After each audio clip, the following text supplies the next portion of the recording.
अस्सलामुअलैकुम क्लास। आज हमने केमिस्ट्री के चैप्टर 5 का नेक्स्ट टॉपिक स्टार्ट करना है, चार्ल्स लॉ। आपको याद होगा लास्ट टाइम हमने बॉयल्स लॉ को डिटेल में डिस्कस किया था, जिसने प्रेशर और वॉल्यूम के बारे में रिलेशन को डिस्क्राइब किया। आज हम एक नया लॉ डिस्कस कर रहे हैं गैसेस के बारे में, चार्ल्स लॉ। एंड 1787 के अंदर एक साइंटिस्ट आया था जिसका नाम था जे चार्ल्स, जेम्स चार्ल्स इसका पूरा नाम है। इसका शॉर्ट फॉर्म हम जे चार्ल्स कहते हैं। तो जेम्स चार्ल्स जो था, इसने आकर ये गैसेस का सेकेंड लॉ पेश किया, जिसमें इसने वॉल्यूम और टेम्परेचर के दरमियान रिलेशन को डिस्क्राइब किया। And this law states that the volume is directly proportional to the temperature and pressure is remains constant.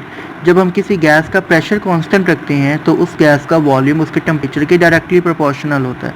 आपको याद होगा लास्ट टाइम भी मैंने आपको बताया था कि डायरेक्ट रिलेशन या इन्वर्स रिलेशन का जो साइन होता है, ये जस्ट हमें इतना बताता है कि एक चीज़ के बढ़ने से दूसरी चीज़ बढ़ रही है या कम हो रही है। ठीक है, कितनी बढ़ रही है या कितनी कम हो रही है, इसकी इन्फॉर्मेशन जो होगी हमें इज इक्वल टू का साइन देगा। एग्जैक्ट वैल्यू का पता लगाने के लिए हम इज इक्वल टू का साइन इस्तेमाल करते हैं। डायरेक्टली प्रोपोर्शनल का साइन हमें ये यहाँ पर बता रहा है कि अगर हम किसी गैस का टेम्परेचर इंक्रीज़ करेंगे तो उसका वॉल्यूम भी इंक्रीज़ होगा। टेम्परेचर के कम करने से वॉल्यूम क्या हो जाएगा, कम हो जाएगा। यानी दोनों एक दूसरे के डायरेक्ट रिलेशन में। और सेम उसी तरह से जैसे बॉयल्स लॉ में किया था, डायरेक्ट साइन को ख़त्म करके हम इज इक्वल टू का साइन, तो इसके साथ एक कांस्टेंट लग जाएगा और वो वी और टी एज इट इज़ उसी तरह से है।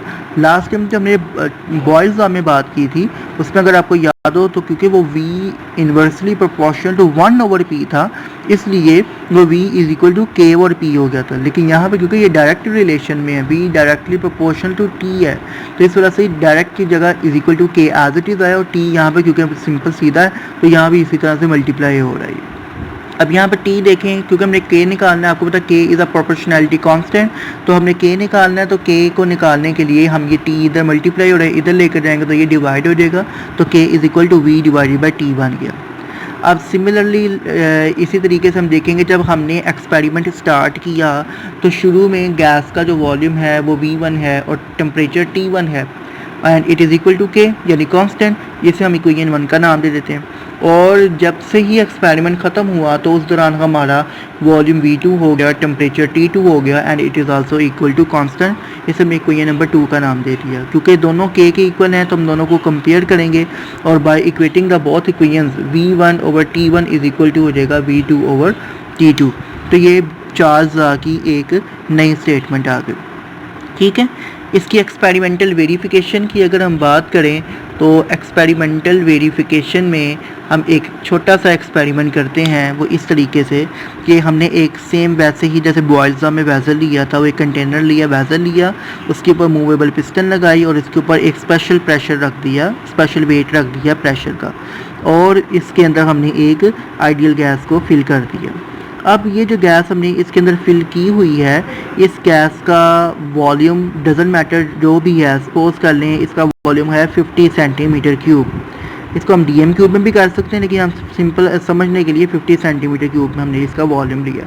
प्रेशर जो ऊपर होगा वो मैंने आपको ऊपर स्टेटमेंट में ही बताया कि प्रेशर कांस्टेंट होना है, यानी थ्रू द एक्सपेरिमेंट प्रेशर एक जैसा रहेगा।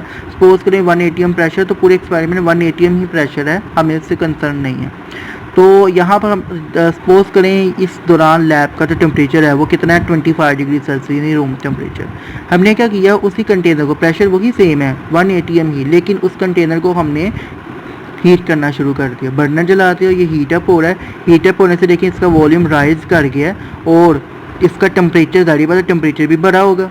25 से टेम्परेचर सपोज 100 डिग्री सेल्सियस कर दिया, तो वॉल्यूम इसका जो होगा वो 50 सेंटीमीटर क्यूब से बढ़ के 62.5 सेंटीमीटर क्यूब हो गया। तो क्योंकि देखिए वॉल्यूम इंक्रीज़ कर गया टेम्परेचर के बढ़ने से, इसका मतलब चार्ल्स लॉ जो है वो वेरीफाई हो गया कि वो ठीक है, ये प्रूव हो गया, ठीक हो गया। तो ये सिंपल एक्सपेरिमेंटल वेरिफिकेशन थी चार्ल्स लॉ की।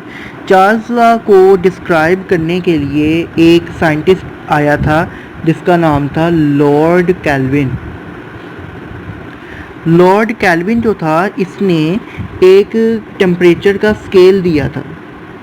ठीक है, टेम्परेचर स्केल इसने एक दिया था, और उस टेम्परेचर स्केल को इसने क्या नाम दिया, अपने ही नाम से कैल्विन स्केल का नाम दिया। यानी इस टेम्परेचर को केल्विन यूनिट के अंदर मेजर किया जा रहा है। आपको पता है वैसे तो बेसिकली 2 यूनिट हैं, एक सेल्सियस है सेंटीग्रेड और एक फ़ारेनहाइट। तो इसने एक नया यूनिट पेश किया केल्विन, और उसके नाम से इसको केल्विन स्केल का नाम दिया गया। ये केल्विन स्केल की जो पूरी एक वो टेबल है या पूरा एक आप समझ लें टेम्परेचर की रेंज है, वो 0 केल्विन से शुरू होती थी एंड सो ऑन चलती थी।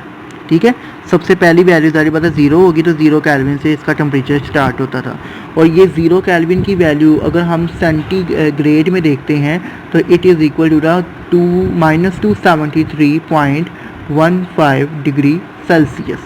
बाज़ात -273.16 भी कहा जाता है, लेकिन राउंड अबाउट यानी कि -273 डिग्री सेल्सियस की इक्वल है। और ये वो टेम्परेचर है जिस टेम्परेचर को हम एब्सोल्यूट ज़ीरो टेम्परेचर का नाम देते हैं। ठीक है, this temperature is called absolute zero temperature. क्यों? क्योंकि ये टेम्परेचर केल्विन के अंदर 0 के इक्वल है, इसलिए इसे एब्सोल्यूट ज़ीरो टेम्परेचर का नाम दिया जाता है। और इस टेम्परेचर को हम ऐसे भी डिफ़ाइन कर सकते हैं कि वो टेम्परेचर जिस पर एक आइडियल गैस जो है वो एग्जिस्ट कर सके, उस टेम्परेचर को हम एब्सोल्यूट ज़ीरो टेम्परेचर कहते हैं। ठीक है, ये वो टेम्परेचर, लेकिन एक्चुअल में कोई भी गैस इस टेम्परेचर पर एग्जिस्ट नहीं करती। ये एक एज्यूमिंग टेम्परेचर है कि इस टेम्परेचर के आने से पहले ही गैस लिक्विड में चेंज हो जाती है। तो वो टेम्परेचर जिस पर एक गैस जो है वो इस टेम्परेचर पर एग्जिस्ट कर सके और उस गैस का वॉल्यूम 0 हो जाए, ये भी बात याद रखिएगा। इस टेम्परेचर पर गैस का वॉल्यूम क्या हो जाए, 0 हो जाएगा, तो उसे हम आइडियल गैस का क्या कहते हैं, एब्सोल्यूट ज़ीरो टेम्परेचर का नाम देते हैं। और लेकिन ये पॉसिबल नहीं है कि किसी भी गैस का वॉल्यूम क्या हो जाए, 0 हो जाए, इसलिए ये टेम्परेचर भी अटेन करना एक गैस के लिए इम्पॉसिबल है। हाँ, लिक्विड्स में हो सकता है, गैसेस में ये पॉसिबल नहीं है। तो ये भी आपने याद रखना है कि लॉर्ड केल्विन स्केल क्या था और इसको अंदर जो एब्सोल्यूट ज़ीरो है वो क्या चीज़ है, और इसके हिसाब से आइडियल गैस का इसके साथ क्या बिहेवियर होता है। ठीक है, थैंक यू।